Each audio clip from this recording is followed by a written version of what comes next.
presentación de la estudiante Lida Salamanca de la cohorte 20 de la maestría en epidemiología. Eso es una de las cohortes patrocinadas, programa de TDR en investigación de la implementación. Lida nos va a presentar un artículo sobre VIH y bueno, adelante Lida con tu presentación. Bueno, buenos días. Bienvenidos todos al Club de Revista de Epidemiología. El tema de hoy que vamos a tratar es el artículo denominado Desarrollo de un algoritmo para la identificación de pacientes candidatos al PrEP de VIH en los servicios de urgencias. Es un artículo publicado en el The American Journal of Emergency Medicine y el volumen 51 publicado este año, en enero de 2022. De la página 6 a la 12, y como lo decía el profe, mi nombre es Pilar Salamanca. Bueno, entonces, pues para empezar a hablar del artículo, previamente tenemos que tener claro ciertos términos que más adelante vamos a seguir hablando a lo largo del artículo, y el primero es ¿qué es un DHRS? Entonces, se refiere a un puntaje de riesgo de VIH que se desarrolló en Denver y es un instrumento de riesgo cuantitativo validado que incluye edad, sexo, raza, etnia, si tiene una predisposición de tener sexo, de factores de riesgo como sexo con hombres, el uso de drogas intravenosas y si ha tenido pruebas anteriores a VIH. Entonces se evalúa cada una de estas variables y cada variable incluye una puntuación única. Cada una de estas variables es característica para determinar si hay un riesgo de VIH de un paciente para dar positivo a la prueba de VIH. El otro término del que debemos hablar es la PrEP. Entonces, la PrEP es la profilaxis preexposición y es el uso pues, de medicamentos antirretrovirales para prevenir la adquisición del VIH. La PrEP es utilizada por personas sin VIH y que están en riesgo de estar expuestas al virus a través de contacto sexual o uso de drogas inyectables, y son básicamente dos medicamentos que han sido aprobados por la FDA. Bueno, al poder abordar el tema del PrEP, se hizo pues, la consulta si en Colombia se está desarrollando, se utiliza la PrEP dentro del algoritmo diagnóstico, como un algoritmo diagnóstico, y encontramos que en la guía de práctica clínica de 2021 ya se actualizó y incorpora la profilaxis preexposición, al igual que la profilaxis posexposición y la profilaxis de comorbilidades. Además, esta guía de práctica clínica aborda el aspecto de manejo clínico sobre el uso de la profilaxis preexposición y el manejo de la prevención ante exposición de riesgo ocupacional o no ocupacional por medio de profilaxis de posexposición. Y además es candidato, dice que habla de cuáles son las personas candidatas al PrEP y que son personas que han tenido previamente un riesgo 6 meses antes de una infección de transmisión sexual o historial de riesgo de sexo transaccional o relaciones sexuales sin condón con alguien cuyo estado de infección por VIH sea desconocido o positivo, y haber recibido una profilaxis posexposición no ocupacional. Para entrar también en contexto, es importante saber que la mayoría de las pruebas diagnósticas muchas veces no se detectan en primera instancia. Bueno, este es un algoritmo diagnóstico en el que la primera prueba, si nos arroja un resultado negativo, es necesario hacerse una prueba siguiente hasta los 3 meses y para poder descartar definitivamente la infección. Y por el contrario, si tiene un resultado positivo, entonces pues se tendría que hacer una segunda prueba para confirmar si realmente tiene la infección. Y si en caso de que no, entonces haría una tercera prueba para el desempate. Ese es el algoritmo diagnóstico que está pues, para Colombia. Y es importante saberlo porque para saber cuál es la razón por la cual muchos de los pacientes no se detectan al inicio y pueden ser factor de riesgo para que se contagien a más personas. Entonces, en Colombia y en el mundo existen pruebas de tercera y de cuarta generación. La idealmente utilizada para la fase inicial de la infección es una prueba de detección de cuarta generación que nos detecta antígenos y anticuerpos. Entonces, como vemos aquí en la gráfica, los antígenos, pues entonces en este caso sería el VIH, y el anticuerpo pues se presentan una vez el cuerpo ya reconoce el virus y produce sus anticuerpos. Entonces, la de cuarta generación sería la ideal, teniendo en cuenta esta gráfica, en la que nos muestra que al inicio de la infección lo que se aumenta es la replicación viral, que está dibujada en color rosado, y entonces en esa fase, pues una prueba de tercera generación no nos sirve y muchos laboratorios o muchas instituciones pues no saben y descartan la infección al utilizar una prueba de tercera. En cambio, si se utilizara una de cuarta que nos detecta antígeno y anticuerpo, podríamos detectar más tempranamente el virus. Las pruebas de anticuerpos se pueden presentar positivas hasta la tercera semana y hasta la sexta semana incluso de la infección. Bueno, y para entrar ya en contexto del artículo, entonces, este es un estudio que se hizo en Estados Unidos, en donde el riesgo de contagio para VIH es de 1.2 millones de personas que están expuestas en riesgo de contraer el virus, y por ende pues se hizo una estrategia o tienen como políticas crear estrategia para priorizar el acceso ampliado de la PrEP para personas que tienen riesgo de contraer el VIH. Y estas pruebas de detección, como les mencionaba anteriormente, pues pueden dar falsos negativos, entonces por lo mismo es importante, nos dicen que es importante utilizar la PrEP. Tener presente que si es un paciente que está, que puede ser candidato para la PrEP.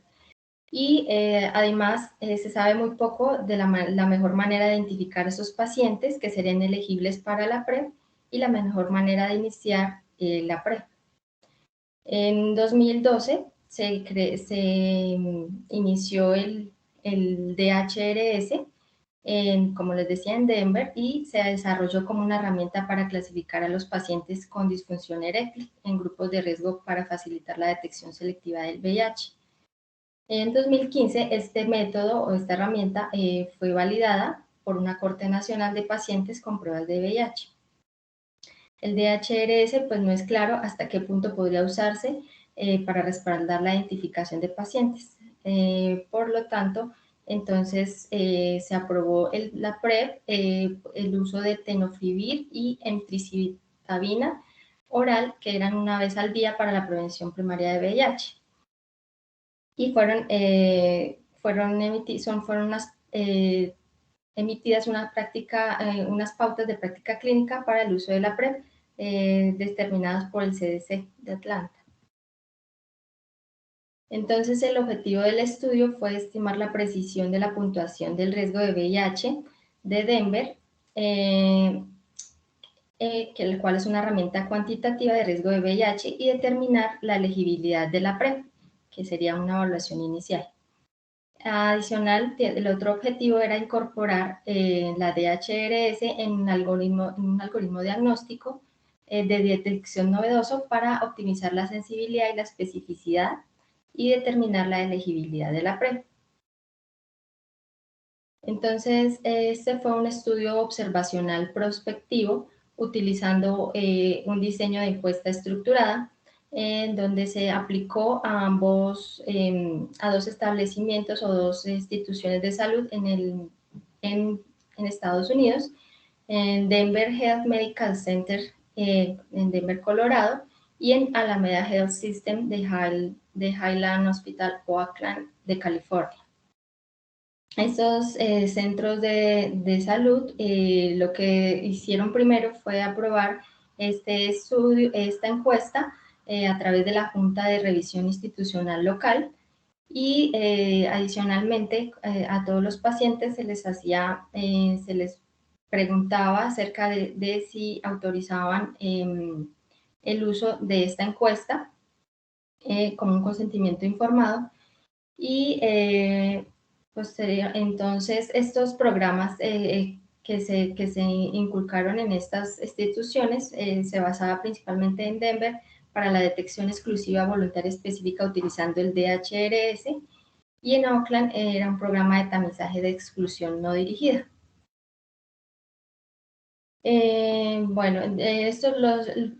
La inclusión de estos pacientes el criterio de inclusión de estos pacientes fue que eran pacientes mayores de 18 años de edad que acudían al servicio de urgencias y que recibían pues atención, y si no se sabía que tenían el virus. Entonces, para el criterio de exclusión, si no daban su consentimiento o estaban gravemente enfermos o clínicamente inestables, según lo determinado por el personal de servicio de urgencias, pues ya se sabía que ya tenía un diagnóstico, o se sabía que ya tenía un diagnóstico de VIH y estaban privados de la libertad o había participado previamente en este estudio, estos eran descartados.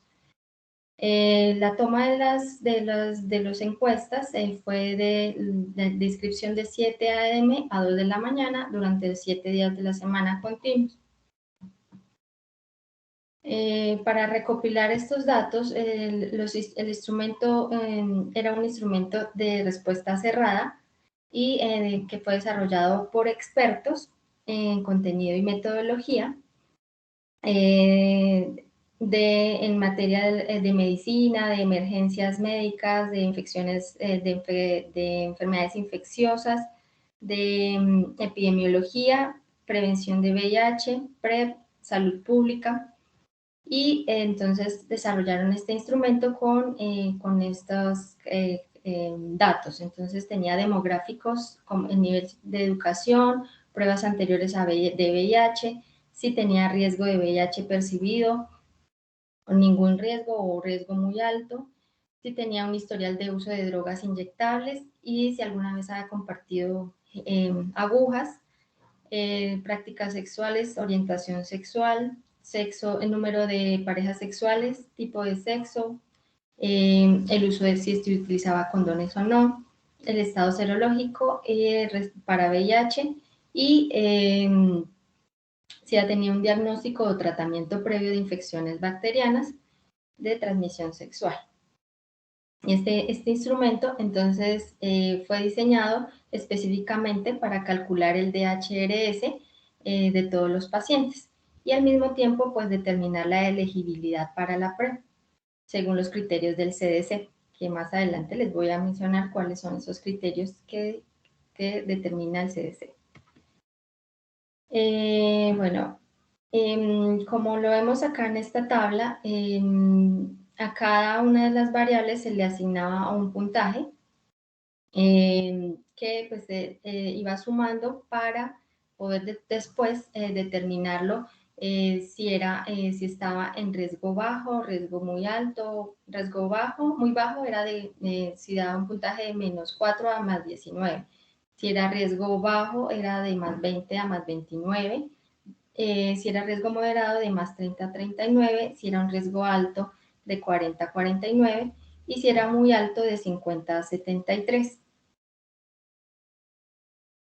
En Denver, entonces, este programa continuo de DHRS lo hicieron las enfermeras para los pacientes que tenían pues mayor riesgo de tener VIH. Y estos pacientes se clasificaron se estableció como un punto de corte de 35 para quienes tenían mayor riesgo, por encima de 35, y estas personas eran pues abordadas para su participación y que fueran elegibles para la PrEP. Y los que no, los pacientes que no eran evaluados para VIH y que fueron evaluados identificados como de bajo riesgo eran menores de 35. Bueno, en los resultados, entonces, como les decía, acá la PrEP, según la CDC, utiliza estos mismos criterios, que son si ha tenido la persona sexo con una pareja VIH positiva, si ha tenido sexo con una pareja que se inyecta drogas y comparte agujas, si son hombres no monógamos de alto riesgo que tienen sexo con hombres, si son sexo heterosexual no monógamo de alto riesgo, si tiene una infección de transmisión sexual reciente, si tiene sexo transaccional o si usa drogas inyectables para compartir y comparte agujas. Entonces, estos son los criterios primarios que se miraban para elegir si el paciente posterior al DHRS, si eran elegibles para la PrEP. En la gráfica nos muestra cada una de las categorías que les mencioné anteriormente, en donde si era bajo riesgo, riesgo muy bajo, moderado, alto y muy alto. Entonces, como se ve en la gráfica, estas pacientes, a medida que aumentaba el riesgo, eran mayormente elegibles para la PrEP y tenían pues un intervalo de un rango intercuartílico mayor para que estos fueran incluidos en la PrEP.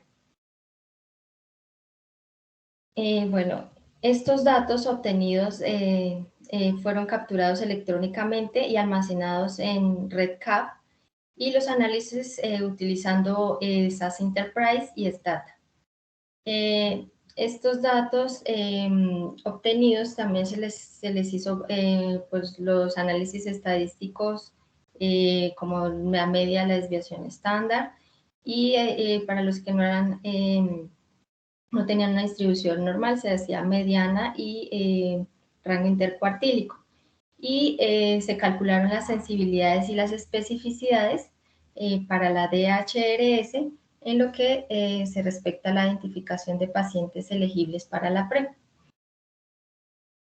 Adicional, se generó pues una curva ROC y se calculó el área bajo la curva para informar si la DHRS tenía una alta precisión en su rango de identificar el umbral óptimo de sensibilidad y especificidad. Cabe notar que esta curva ROC son ampliamente utilizada para pruebas para determinar realmente positivos o falsos positivos.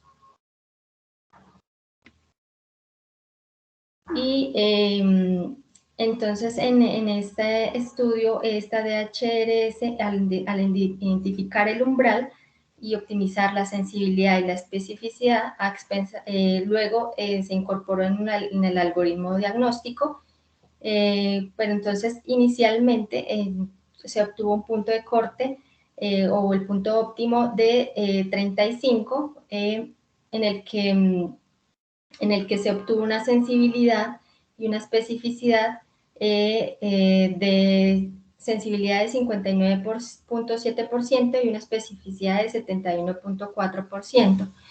Y posteriormente, al observar que esta sensibilidad y especificidad no era muy óptima, entonces se desarrolló o se creó la estrategia de hacer unas preguntas adicionales a estos pacientes y bajar el punto de corte.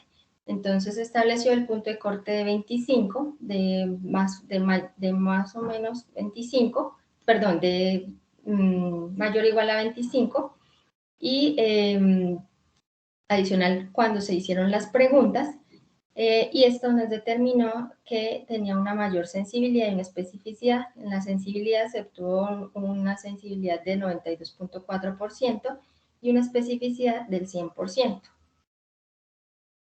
Y pues en este momento se podían identificar con mayor sensibilidad y especificidad a los pacientes para la PrEP. Entonces plantean este algoritmo que es de 2 pasos. Entonces, el primer paso es establecer el riesgo de VIH con la DHRS, y que si tenía un puntaje más de 25, mayor a 25, entonces entraba en el segundo paso, que era para permitir el acceso a la PrEP, en donde se le hacían las preguntas adicionales de que si en 6 meses anteriores había tenido algún riesgo, como el compartir drogas intravenosas, y si sí compartía drogas intravenosas, entonces ingresaba en la PrEP. Si no, entonces se hacía la siguiente pregunta: ¿han tenido una infección de transmisión sexual en los 6 meses anteriores? Sí, entonces entraba. Si no, entonces se hacía la siguiente pregunta: si ha tenido sexo con condón, o si es una pareja, si es gay, si es bisexual, si ha tenido la inyección con drogas, y si alguno de estos factores respondía que sí, entonces era candidato para la PrEP. Si no, entonces ya se detenía el algoritmo. Entonces, como discusión, las personas que pues tienen alto riesgo de contraer VIH son elegibles para la PrEP, son idealmente escogidas en los servicios de urgencias. Por eso se hizo este estudio en el servicio de urgencias, ya que este recibe el mayor número de pacientes, de personas al día, y podíamos detectarlos. El uso de la DHRS como herramienta de predicción del riesgo de VIH cuantitativa y validada era originalmente diseñada y utilizada con éxito para detectar VIH en entornos de urgencias, y tenía como punto identificar los pacientes elegibles para la PrEP, como lo vimos anteriormente en el estudio. Y también se puede discutir que cuando se aplica a una población grande y heterogénea, la DHRS y la PrEP resultan con una alta sensibilidad y una alta especificidad. Además, previamente con los estudios que se habían hecho sobre la DHRS, en Chicago, Illinois, solamente hemos obtenido una sensibilidad del 50% y 34% de la corte fue elegible para la PrEP. Entonces, fue un menor número en la sensibilidad, al igual que Ridgway y sus colegas describieron los resultados para identificar a las mujeres cisgénero para la PrEP, y concluyen que tenía una baja sensibilidad. Por eso vieron la necesidad de ampliar la investigación y mejorar la identificación de personas elegibles para la PrEP. Además que el DHRS y la PrEP desarrollaron y optimizaron pues la sensibilidad del 93% como primer paso, y se mejoró con las preguntas específicas al tener una especificidad del 100% como parte del segundo paso. Además, la extensión posterior del DHRS integrado en un sistema electrónico de datos electrónicos de salud, a partir de la pregunta de si utilizaban drogas intravenosas, y 2 preguntas adicionales, como el diagnóstico de si tenía un diagnóstico de ITS o una práctica sexual. Entonces, esto permitía pues una mejor detección y la elegibilidad para la PrEP.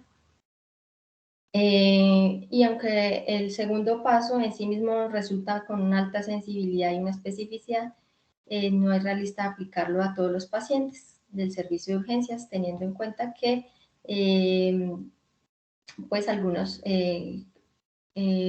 pacientes, como les mencionaba, pueden tener otro tipo de patologías que no permite ingresar en el estudio.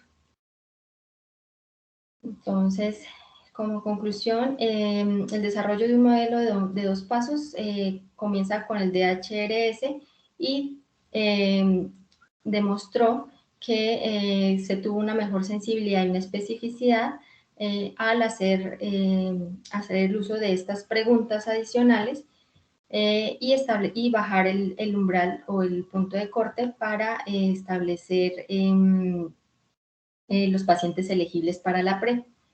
Y pues se requiere una validación y una evaluación de la eficacia de este modelo antes de su implementación.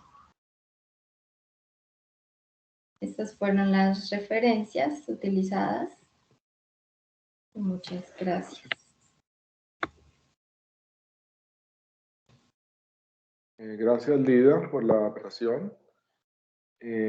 Muy bien, voy a darle la palabra a Juan Carlos Alzate, estudiante de doctorado, pero también pues investigador en VIH por muchos años, que quisiera como dar algunos conceptos en relación sobre todo con PrEP. Adelante, Juan Carlos.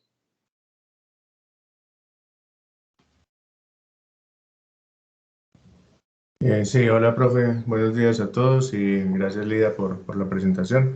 De hecho tuve la oportunidad pues de revisar un poquito antes con Lida esta semana lo que venía trabajando y te felicito porque ella no había trabajado previamente con PrEP, entonces lo que hizo fue revisar muy bien el tema para podernoslo presentar hoy y creo que la presentación sale muy bien. No, básicamente para aclarar dos cosas, yo creo que la profilaxis preexposición para VIH se viene popularizando en diferentes escenarios como una medida de prevención muy efectiva y que ya muchas personas, pues diría de alguna manera, prefieren de acuerdo, y esto ya es un concepto personal, como un impacto mediático que ha tenido precisamente el uso de medicamentos para prevenir la infección por VIH. Y si bien ha sido una medida que es muy importante y que nos va a aportar mucho en la prevención y por eso la Guía de Práctica Clínica de Colombia incorporó recomendaciones al respecto el año pasado, no es 100% efectiva. O sea, los estudios que se han hecho incluso fueron ensayos clínicos con varias moléculas y en esos ensayos clínicos pues la efectividad de la PrEP para prevenir la infección por VIH ha estado en promedio más o menos en un 70-75%. Entonces eso hay que dejarlo claro porque no es la única medida y hay que seguirle trabajando al tema de la educación, al tema del uso de condones y al tema de una sexualidad segura como medidas efectivas de prevención. Ahora bien, yo creo que este esfuerzo que se hace en este estudio es muy interesante. El puntaje de Denver es una escala, un instrumento que se valida aproximadamente en el 2012, inicialmente con muchas variables, con 48 variables creo que se validó. Se construye en Denver, se hace incluso una validación geográfica posterior en Ohio y tiene unos buenos resultados. De hecho, después han salido unos instrumentos, digamos, acortados, con menos variables, porque son muchas las que tenía el original. Y ha servido, pero no está aún o no es bien utilizado, por ejemplo, en nuestro medio. Y yo quiero, eso sí, trasladar los hallazgos de esto a posibilidades de estudios o posibilidades de análisis de cómo incluir la PrEP en nuestro medio. Porque lo que nos está mostrando esto también es que habría posibilidades de poder identificar a las personas que tuvieran ese criterio de ingresar a PrEP.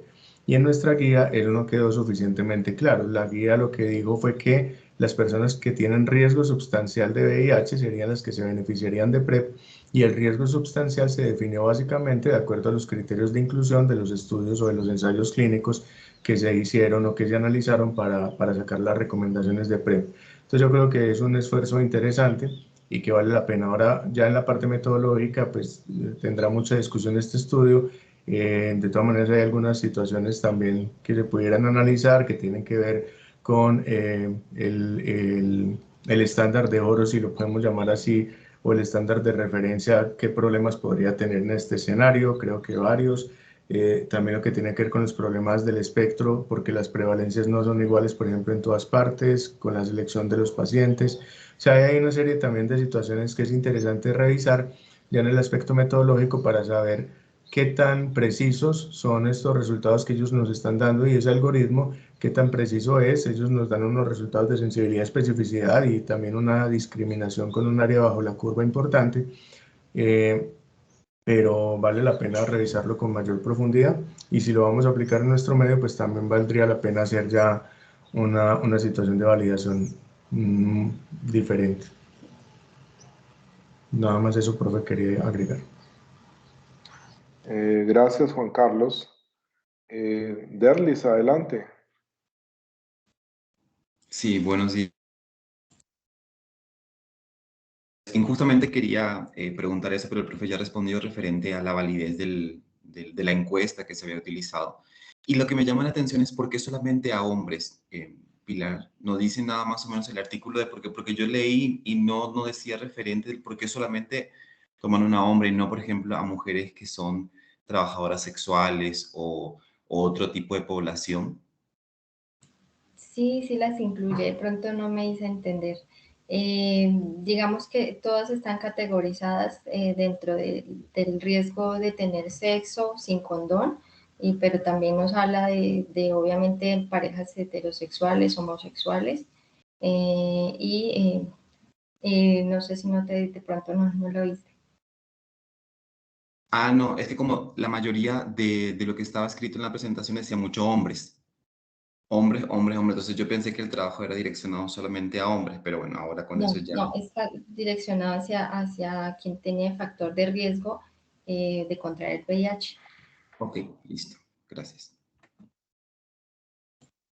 Sí, este es un estudio, digamos, que lo hacen ellos justifican, digamos, que hay pocos estudios hechos en las salas de emergencia, ¿cierto? Ellos comentan, pues, digamos, que la sala de emergencia es un escenario, digamos, interesante para buscar pacientes, porque argumentan que hay pacientes que solamente van a consultar a la sala de emergencias cuando tengan, pues, una situación que lo amerite, ¿cierto? Entonces, que es un espacio que digamos que muchos de los estudios de búsqueda de pacientes, de candidatos a PrEP y de personas en riesgo de VIH, se hacen es en los ¿cierto? En la consulta, en las consultas externas, en los consultorios de los médicos, pero no en urgencias.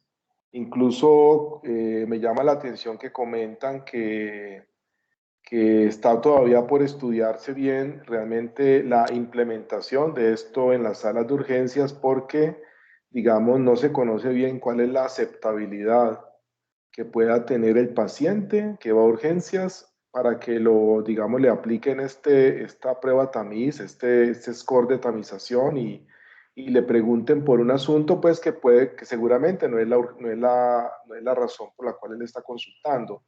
Y también para que el personal de salud, médicos y enfermeras que están en urgencias, digamos, dediquen tiempo a esto, a preguntar por VIH y por candidatos a PrEP en lugar, digamos, de estar, o además de estar haciendo su trabajo, ¿cierto?, de atención de la urgencia.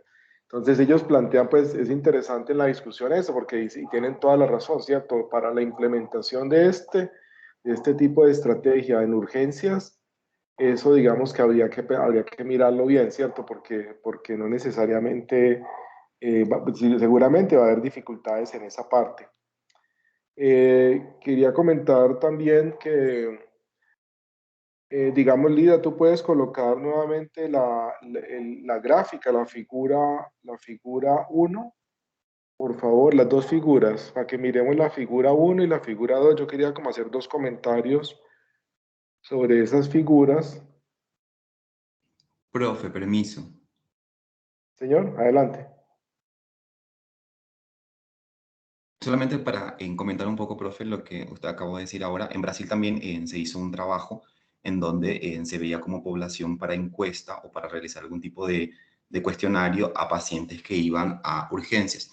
Pero se hizo también otro trabajo paralelo en donde se le hacía al paciente preguntas en urgencia y luego se le volvía a hacer cuando no estaba en urgencia y sí se vio que había diferencias. ¿Por qué? Porque el paciente en urgencias, como no es el motivo que va a urgencias, entonces responde de forma rápida o responde de forma sin sentido. Entonces, después, paralelamente a eso, se ve que el paciente, cuando no está enfermo, cuando no va, y entonces sí ahí se observa de que hay un cambio en la respuesta de esos pacientes. De acuerdo, claro. Muy interesante, Derlis, ese comentario. Gracias. Esta figura a mí me llama la atención porque digamos que es una figura que tiene, digamos que en el eje de la horizontal de las X, ¿cierto? Tiene digamos, los diferentes puntos de corte que tiene el test de clasificación de Denver, ¿cierto? Que nos clasifica de acuerdo al puntaje que obtenga una persona al aplicarle el test en diferentes grupos de riesgo, ¿cierto? Siendo, digamos, menor de 20 el menor riesgo y mayor de 50 el mayor riesgo, digamos, de que esa persona pueda infectarse con VIH debido, digamos, a las características personales y a comportamientos y estilo de vida, ¿cierto? Básicamente que son los asuntos que mide el score de Denver. Entonces, ahí están clasificados, digamos, los pacientes de acuerdo con el puntaje que obtuvieron y pero nos muestra la línea roja que realmente es la que se obtiene del estudio, ¿cierto? Que es en el título abajo está bien, dice probabilidad o asignación de PrEP, ¿cierto? ¿Cierto? Pero en el eje aparece es que prevalencia de VIH PrEP, eso está mal, ¿cierto? Porque realmente eso no es una prevalencia, ¿cierto? Es como la probabilidad de que esa persona requiera PrEP, ¿cierto? Es lo que están mostrando allí en esa línea roja. Y la línea negra, realmente, si ustedes miran en la información de la gráfica, explican, la línea negra realmente son datos que no provienen de este estudio, son datos que provienen del CDC, ¿cierto, Juan Carlos? Que muestran la correlación que hay entre el puntaje de Denver y la prevalencia de VIH en esa población, ¿cierto? O sea, muestran por qué, digamos, el puntaje de Denver digamos, tiene una buena correlación porque se correlaciona con las prevalencias de VIH en esas personas. O sea, por poner un ejemplo, una persona que tenga mayor o 50 puntos o más en el puntaje de Denver, probablemente haga parte de una población cuya prevalencia de VIH es alrededor del 3%, ¿cierto? En Estados Unidos. Es llamativo de todas maneras que estas prevalencias, pues aunque se ven aquí más altas, realmente comparados con otros países, ¿cierto? Con países africanos y otros países, estas prevalencias no son tan altas tampoco, ¿cierto? Entonces, digamos que obviamente ellos están pensando en su contexto y diseñando intervenciones para su contexto de Estados Unidos, pero realmente estas prevalencias que se ven acá, pues claro, son importantes, pero en el contexto mundial de la pandemia de VIH realmente no representan prevalencias tan altas. No sé, Juan Carlos, ¿qué comentario tienes sobre este tema, sobre este aspecto? Ese es un tema muy importante, profe. De hecho, quería hacer énfasis que cuando se sacan las recomendaciones de práctica clínica, pues se le hace también la calificación a la certeza de la evidencia y se evalúa cada una de las intervenciones que se pudieran recomendar, qué rol qué efecto pudieran tener dependiendo de diferentes umbrales o dependiendo como de una contextualización del riesgo. Entonces, definitivamente, si uno se pone a mirar PrEP en poblaciones de prevalencia normal, de prevalencia general, pues uno quedaría con la duda de si realmente es una medida de salud pública efectiva. Y ahí estamos hablando de prevalencias, por ejemplo, para nuestro país de alrededor del 0.2%, al menos la que conocemos, 0.2, 0.23%. Entonces no son altas y esa es como la prevalencia general en la mayoría de países, excepto en sitios de mayores, pues como África subsahariana principalmente. Sin embargo, dentro de cada país sí hay grupos que pueden tener unas prevalencias mayores. Entonces aquí se han hecho algunos esfuerzos y, por ejemplo, hubo un estudio que se hizo en algunas ciudades del país donde se mostró que la prevalencia en algunos grupos, como por ejemplo los grupos de trabajadoras sexuales o de usuarios de drogas intravenosas, podría subir a un 3 o 4%, y la prevalencia ya en grupos de hombres que tienen sexo con hombres pudiera estar incluso alrededor del 15%, al menos en los sitios donde encuestaron. Ya habrá que mirar las limitaciones del muestreo, etcétera. Pero eso es interesante porque sí, el puntaje de Denver, uno esperaría entonces que digamos, haya una relación importante entre cada una de las categorías precisamente con esa prevalencia, y eso nos pudiera servir a nosotros también para generar entonces análisis de cómo implementar PrEP de acuerdo a esa prevalencia. Entonces, simplemente para resumir, en nuestro país también hay grupos poblacionales con prevalencias diferentes, incluso algunos tan altas como más del 15%. Dale, gracias, Juan. Miramos la figura 2, por favor, Pilar. Bueno, esta figura, digamos que esto corresponde a una gráfica ROC, ¿cierto? Pues esto son gráficas, pues seguro muchos las conocen, de pronto algunos que todavía no se utilizan mucho en la evaluación de pruebas diagnósticas, ¿cierto? Y básicamente, pues los epidemiólogos clínicos las utilizan mucho, pero digamos que aquí es importante ver, por ejemplo, lo que ella mencionaba, ¿cierto? Ah, está temblando, perdón. ¿Cierto? Sí, Está fuerte. Esperemos un momento entonces, muchachos.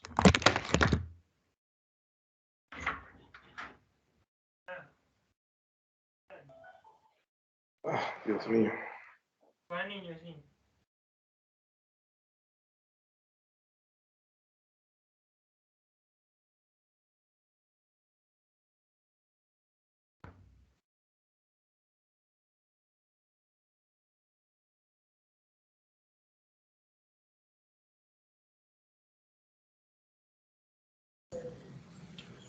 Ya parece que pasó.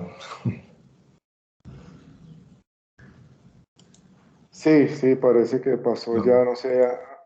¿Alguno está conectado desde la facultad de pronto? Hola. esto se siente en todas partes, Carlos, hasta aquí. Yo estoy en el cuarto piso y esto está aquí. No puedo ni concentrarme. O sea, acá Sí, también sí. se sigue sintiendo, sí. Aquí Estoy en también un se piso. cayeron cosas en el cuarto Sí. piso. Ya, Sí, ya pero pasó. acá también se Ya siente pasó en mi cerca casa. Acá a también 3 se cuadras sintió de la muy facultad. fuerte. Sí, Sí. horrible. Muchachos de Ya TV, pasó. Se imagino. puede continuar. Todo estaba bailando. Nos estremeciste con esa declaración, Carlos. Sacudiste el mundo. Está, aquí todo se mueve por todas partes. Está en un cuarto Pero ya piso. pasó. Estoy en tercer piso, ya pasó. Bueno, ¿cómo están todos? Los que están conectados todavía.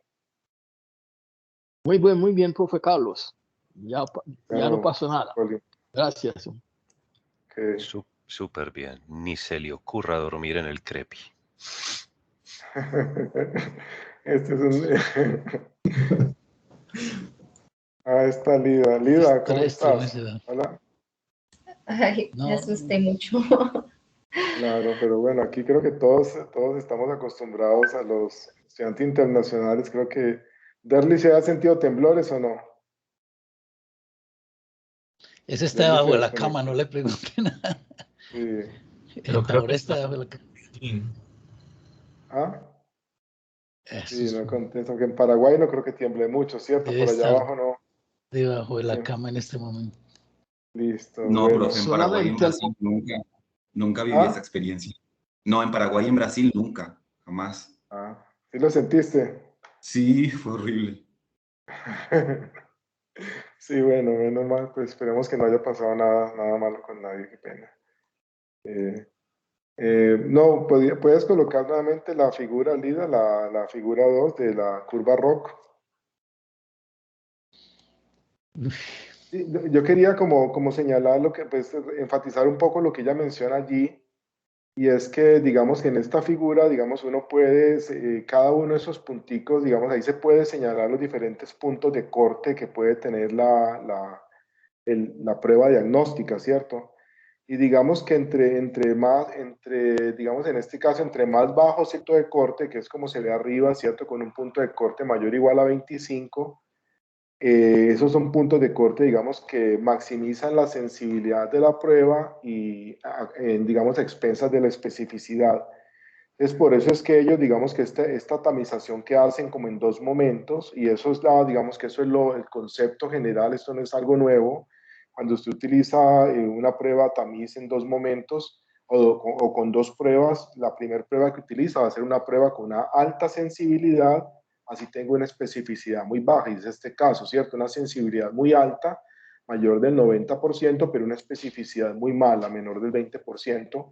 Pero eso garantiza con ese punto de corte de 25 que a ellos no se les va a quedar por fuera ningún paciente con riesgo de VIH, o sea que los van a coger a todos, incluso van a clasificar con riesgo de VIH personas que no lo tienen, o sea, eso tener, cierto, falsos positivos, pero no importa, es preferible porque el objetivo de la prueba es ese, que cogerlos, identificarlos a todos, ¿cierto?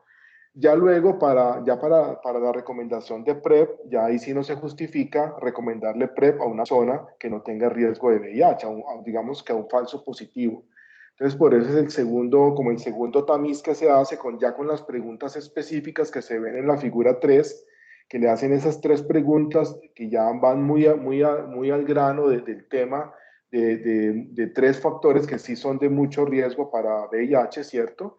Y es si si se inyecta drogas, si comparte equipo, si ha tenido un antecedente, una infección de transmisión sexual bacteriana, o si tiene relaciones sexuales sin condón con parejas que pertenezcan a algunos de estos grupos de riesgo, ¿cierto? Entonces ya ahí con eso, digamos que ya afinan y ya a esa población ya le dan más especificidad a la tamización, de tal manera que pueden recomendar PrEP a personas que tienen las dos características, que tienen riesgo de infectarse por VIH y que también, pues, también tienen un riesgo muy alto, ¿cierto? Mucho mayor riesgo, ¿cierto? Y por eso, pues, se beneficiarían de la profilaxis preexposición. No sé si Juan quisiera agregar algo allí y para darle la palabra al profe Saldarriaga que estaba levantando la mano. No, profe, está muy bien. Juan Fernando, adelante. Ya salió corriendo de la casa. Es que vamos para una sustentación. Bueno, yo también Bueno, me despido. yo Los quiero dejo en hacer una manos preguntita.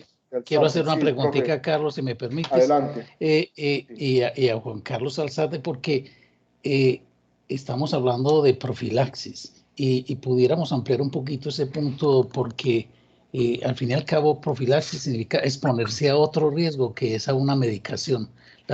Ya Juan Carlos habló de que tal vez la eficiencia no era tan alta como se esperaba, por lo menos en nuestro medio, pero además yo quisiera saber sobre efectos secundarios o efectos adversos o perfectamente potenciales trastornos de la sensibilidad, dijéramos, microbiológica de estos medicamentos cuando realmente se necesiten. ¿Qué podrías decir, Juan Carlos, si nos regalas un comentario?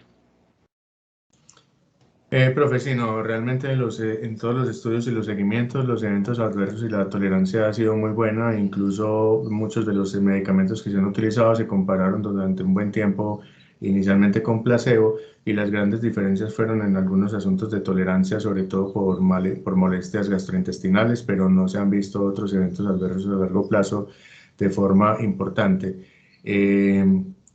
Lo que sí se ha visto es unas diferencias en adherencia a algunos medicamentos, específicamente en mujeres que han tenido una mala adherencia a la profilaxis preexposición oral, y que eso ha redundado en una mala efectividad de la profilaxis en ellas. Pero eso ha sido por problemas de adherencia y ese problema de adherencia ha sido básicamente por situaciones de acceso a la PrEP que ha sido inequitativa para ellas y donde la mayor estigmatización hacia las mujeres pues ha hecho que tenga ese problema. Afortunadamente hoy en día ya existe la profilaxis en otras formas de entrega como anillos de inserción vaginal que sí tienen una mejor efectividad y muy buena tolerancia de igual manera, al menos en los seguimientos de 1 o 1 año y medio incluso. Entonces, digamos que por el lado de seguridad no hay mayor problema. Se pensó mucho también si generaba resistencia a los antirretrovirales en caso de que alguna persona se infectara, pero también se ha visto que no se han visto ese tipo de resultados de resistencia afortunadamente. Entonces, digamos que es una estrategia que si bien no es 100% efectiva, tiene una efectividad buena y es segura para los pacientes. Bueno, muchas gracias, Juan.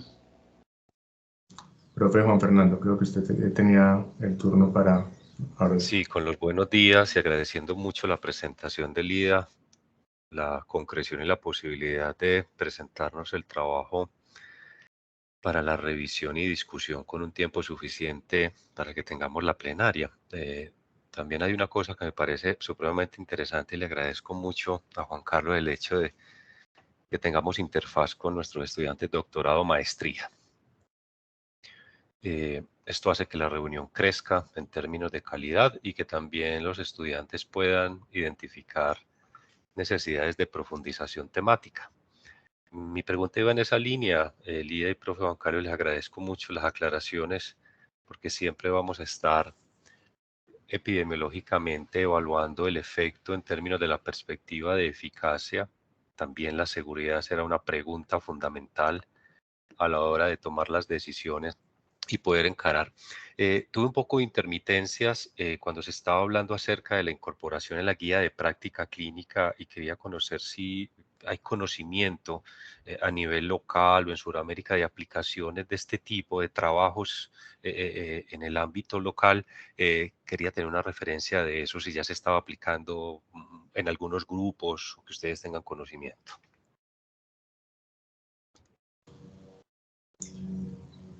Profe, yo si quiere, Lida, qué pena me adelanto si tienes alguna respuesta. Sí hay un trabajo muy importante que tiene que ver con implementación de PrEP específicamente, que lo está desarrollando la Corporación de Lucha para el SIDA en Cali, en asocio con la Universidad de Queens en Canadá.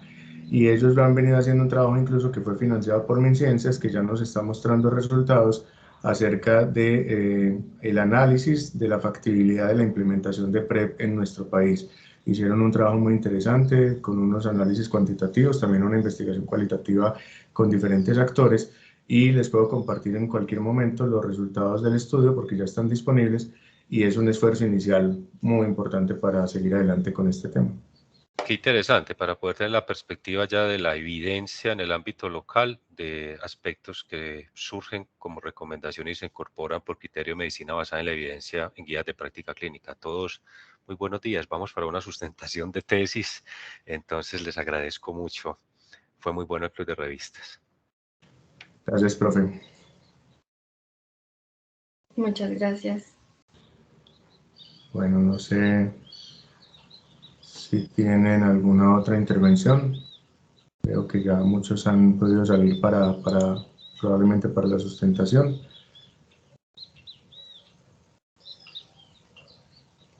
Bueno, no, si ya son las 8:02, si no hay más intervenciones, pues les agradecemos mucho a la asistencia, la paciencia que nos han tenido por ahora con esta situación de los links. Esperamos ya esta semana tenerlo mucho mejor y que el link definitivo les aparezca en la invitación que hace la biblioteca y que nos colabora de una manera pues tan importante con estas invitaciones.